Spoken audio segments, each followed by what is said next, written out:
Bahkan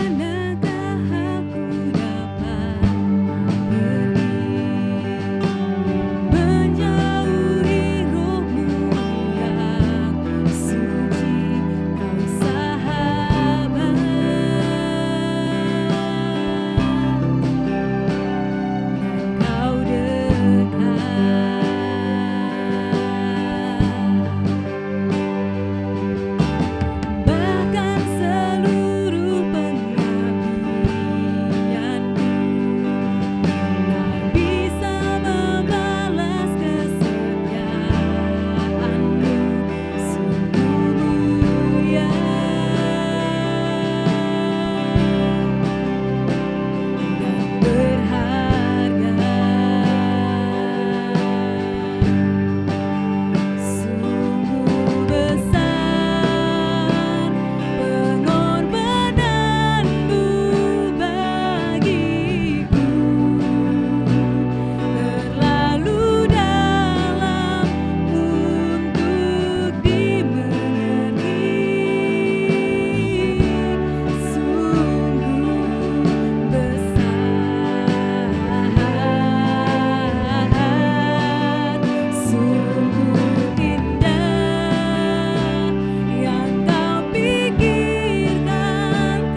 Shalom, salam berjumpa kembali dengan Beta, Evangelis Victor Immanuel Menikavola. Tentunya dalam ibadah online Lazar Fest Ministry Indonesia. Mari saudaraku, Anda saya percaya sudah menikmati dua pujian yang indah dan menyembah bersama-sama dengan kita menyembah Bapa yang kudus dan yang benar.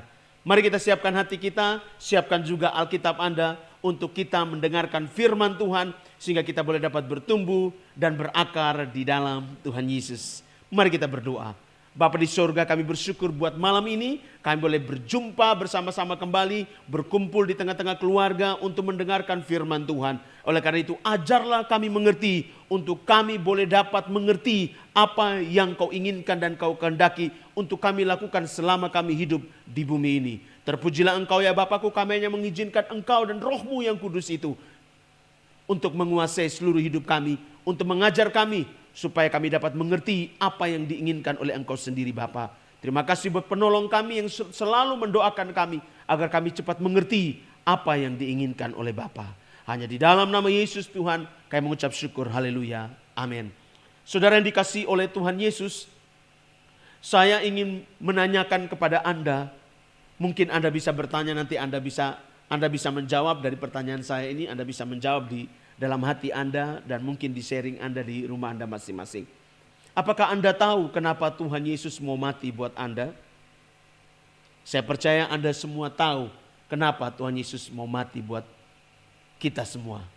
Saudaraku, tahukah Anda bahwa ketika manusia yang pertama itu turun ke bumi, yaitu Adam dan Hawa, diberikan satu tanggung jawab untuk menguasai bumi, untuk memelihara bumi dan untuk melindungi bumi.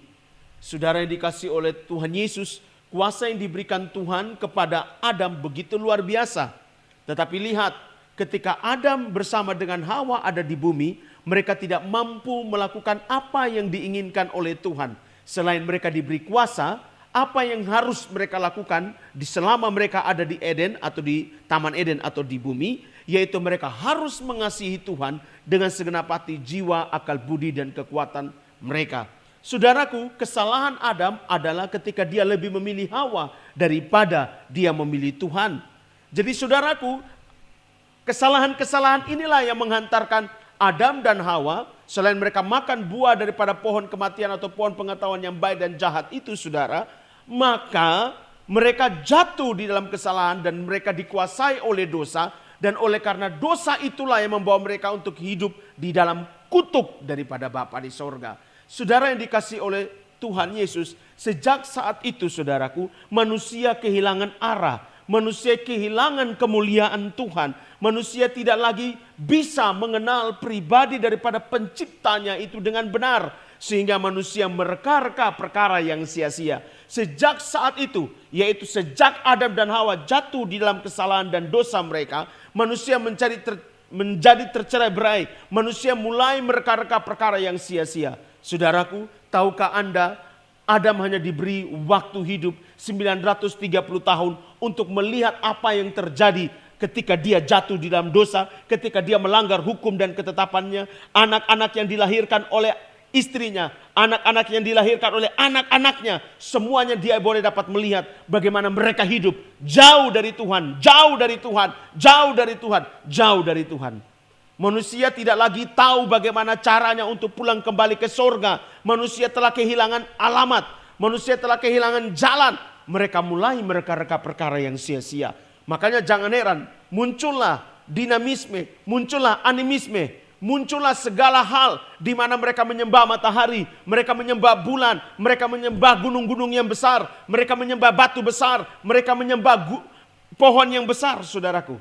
Itu akibat dari kesalahan Adam dan Hawa yang telah tidak mampu mengajari apa yang harus mereka ajari kepada generasi mereka seperti yang diajari Bapa kepada Adam.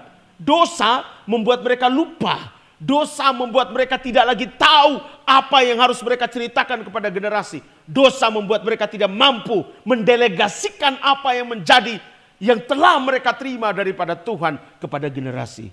Manusia tidak lagi menjadi benar, artinya manusia telah kehilangan kemuliaan Bapa.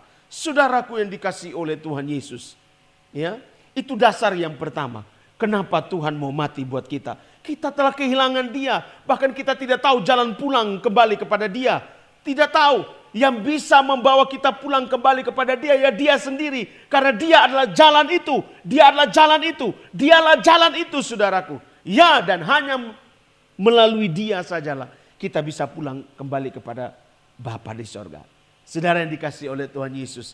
Yang pertama, dasar kenapa Tuhan Yesus mau mati buat kita. Dia tahu kita tidak bisa pulang. Dia tahu kita sudah menjadi kotor, najis. Kita hidup dalam dosa, artinya bukan lagi orang-orang yang benar. Orang-orang yang penuh dengan kemuliaan Bapa di sorga. Saudara yang dikasihi oleh Tuhan Yesus. Mari kita melihat yang kedua apa. Firman Tuhan berkata, karena begitu besar kasih Allah akan dunia ini. Dan seterusnya, maka Dia mengurniakan anaknya yang tunggal. Supaya setiap kita yang percaya boleh dapat menerima keselamatan. Saudara yang dikasihi oleh Tuhan Yesus, dalam Yohanes pasal yang ketiga ayat yang ke-16. Begitu luar biasa Dia memberi sebuah alasan, saudaraku. Yang kedua, yang menjadi alasan dasar, yang paling mendasar adalah cintanya dan kasihnya. Sekalipun alasan yang pertama, manusia sudah jatuh dalam dosa. Sekalipun manusia sudah penuh dengan kenajisan. Sekalipun manusia ini sudah jauh dari Dia. Bahkan manusia pun sudah lupa akan penciptanya. Sehingga manusia tidak tahu bagaimana caranya mereka bisa kembali kepada Bapa. Sekalipun manusia sudah hancur lebur. Bahkan Alkitab berkata, ketika Bapa melihat dari taktanya yang kudus melihat ke bumi. Bumi campur baur dan kosong. Artinya apa? Bumi sudah tidak ada lagi orang-orang kelihatan pada ada manusia. Tetapi menurut Alkitab itu mencatat dalam Yesaya, Bapa melihat ke bumi campur baur dan kosong. Tidak lagi ada anak-anak Allah yang mana, anak-anak manusia yang mana, tidak ada. Semuanya campur baur. Manusia bisa kawin dengan binatang, manusia bisa kawin dengan sesama manusia yang sejenis. Itu yang terjadi. Tidak ada lagi yang namanya kemuliaan Allah. Tidak ada lagi hukum-hukum Bapa yang dipermuliakan. Yang menjadi sesuatu yang membuat manusia itu berkenan kepada Bapa. Saudaraku, makanya Bapa tahu hanya Bapa saja yang bisa membuat sadar anak-anak manusia.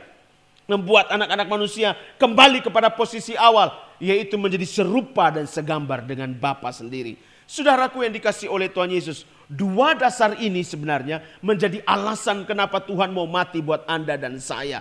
Sekalipun kita sudah kotor, sekalipun kita sudah najis, sekalipun kita sudah tidak penuh dengan kemuliaan Allah, bahkan kita sudah jauh, kita bukan lagi orang-orang yang benar, saudaraku. Ya Bapakku, dengar ini baik, saudara yang dikasihi oleh Tuhan Yesus. Betapa luar biasanya cintanya.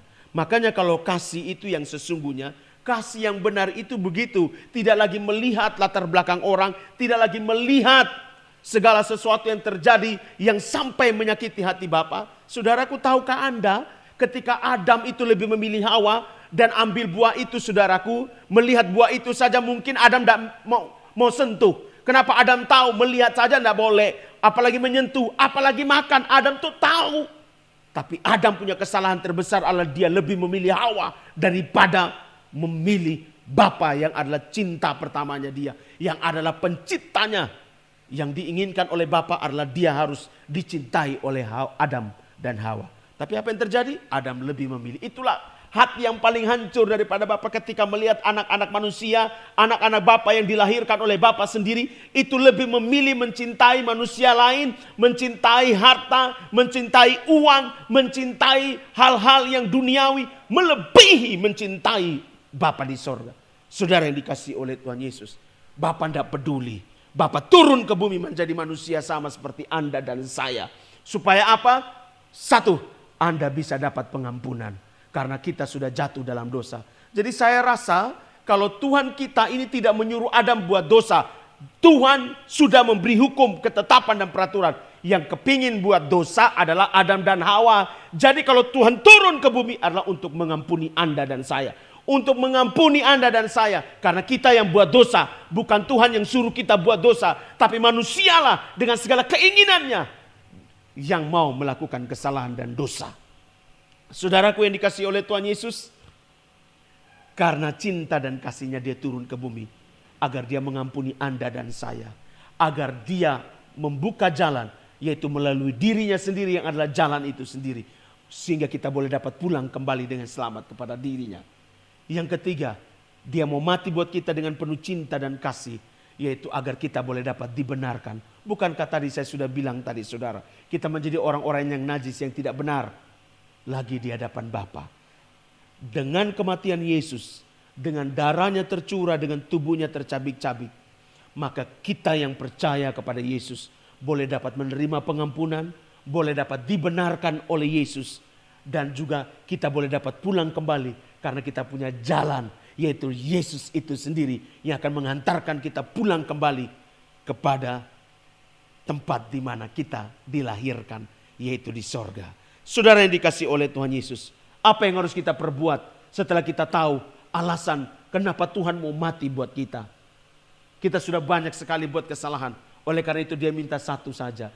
Percaya saja kepada dia. Percaya yang model apa yang bisa membenarkan Anda. Percaya yang model seperti apa yang bisa membawa Anda kepada pengampunan. Percaya yang model seperti apa yang membawa Anda untuk memiliki jalan itu supaya kita pulang. Ini bukan seperti percaya hanya cuma dengan kata-kata. Tapi ini harus dengan segenap hatimu, dengan segenap jiwamu, dengan segenap akal budimu dan kekuatanmu. Percaya yang diinginkan oleh Bapa di sorga adalah percaya yang sungguh-sungguh kepada Bapa. Jadi bukannya sekedar kata-kata. Percaya yang sungguh-sungguh itu seperti apa saudaraku? Dalam 1 Yohanes pasal yang kedua ayat yang ke-6, dia berkata, jikalau engkau mengaku ada Kristus di dalam hidupmu, maka engkau wajib hidup sama seperti Yesus hidup. Jadi kepercayaan yang sungguh-sungguh kepada Yesus adalah ketika kita mau melakukan kehendaknya, melakukan hukum dan ketetapan dan peraturannya. Itu yang diinginkan oleh Bapa. Itulah yang disebut dengan percaya yang sungguh. Jadi saudara yang dikasihi oleh Tuhan Yesus, jadi ketika kita percaya yang sungguh, kita melakukan apa yang dikehendakinya. Sekarang saya tanya, apa yang dikehendaki oleh Tuhan? Lihat yang menjadi hukum Tuhan yang utama dan terutama. Kasihilah Tuhan Allahmu dengan segenap hatimu, dengan segenap jiwamu, dengan segenap akal budimu, dan dengan segenap kekuatanmu saudaraku. Maka mari Anda punya percaya kepada Yesus. Hal yang terpenting yang harus Anda perbuat dalam hidup Anda adalah melakukan apa yang dikehendaki oleh Bapa kita di sorga. Agar kita boleh dapat menerima pengampunan, agar kita boleh dibebaskan, agar kita boleh dimerdekakan, agar kita boleh dapat dibenarkan, Dan paling terakhir adalah apa? Supaya kita boleh dapat pulang. Karena kita punya jalan itu di dalam diri kita, yaitu Yesus Kristus Tuhan. So, teman-teman, bersaudara semua yang dikasih oleh Tuhan Yesus, jangan jadi pribadi yang egois. Jangan jadi pribadi yang menuntut Tuhan. Tuhan berkati saya. Tapi kita lupa apa yang diinginkan dan dikehendaki oleh Tuhan. Kita lupa apa yang dirindukan oleh Tuhan. Yaitu Tuhan rindu disayangi. Tuhan rindu dikasihi. Tuhan rindu dimiliki. Tuhan rindu disapa. Lakukan itu, saudaraku. Itu yang diinginkan oleh Bapa kita di tempat yang maha tinggi. Jangan jadi pribadi hanya mengurusi dirimu. Jangan hanya jadi pribadi hanya mengurusi kepentingan pribadimu. Tapi lihat apa yang dikehendaki oleh Bapa di sorga. Saudara yang dikasih oleh Tuhan Yesus. Di momen yang indah ini ya saudaraku. Jikalau pada hari ini, ya, ketika kita merayakan Jumat Agung dan hari Minggu, Tuhan Yesus tidak bangkit. Apa yang terjadi? Ya semua sia-sialah, kata Paulus dalam 1 Korintus. Seandainya Tuhan kita Yesus Kristus mati dan tidak bangkit, maka Anda harus tahu, semua yang kita percayai itu sia-sia. Semua yang kita lakukan pun sia-sia.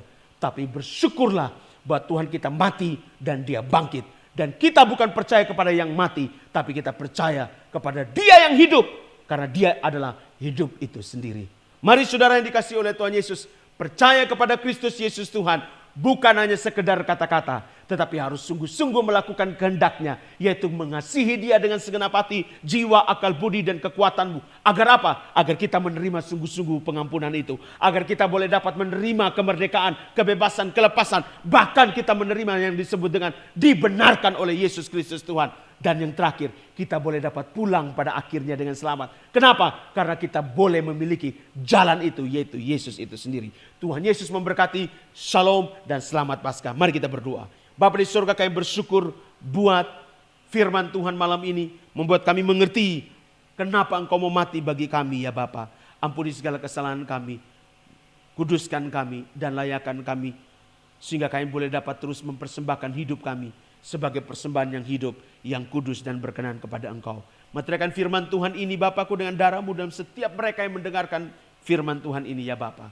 Terpujilah Engkau ya Bapakku, yang sakit disembuhkan, yang lemah dikuatkan, yang susah dihiburkan selalu. Hanya di dalam nama Yesus Tuhan kami mengucap syukur. Haleluya, haleluya, amin. Saudara yang dikasihi oleh Tuhan Yesus, terima kasih buat Anda boleh dapat menyaksikan dan beribadah bersama-sama dengan kami dalam online service bersama The Last Harvest Ministry Indonesia. Terima kasih, Tuhan Yesus memberkati. Dan tentunya saya Evangelis Victor Immanuel Menikavola bersama dengan seluruh staf dan seluruh anggota The Last Harvest Ministry Indonesia mengucapkan selamat Hari Raya Paskah. Biarlah kebangkitan Kristus membuat kita semakin hari semakin bergairah, semakin bersemangat, terus mencintai Tuhan dengan segenap hati, jiwa dan akal budi dan kekuatan, sekalipun kita ada di tengah-tengah COVID-19. God bless you all. Haleluya.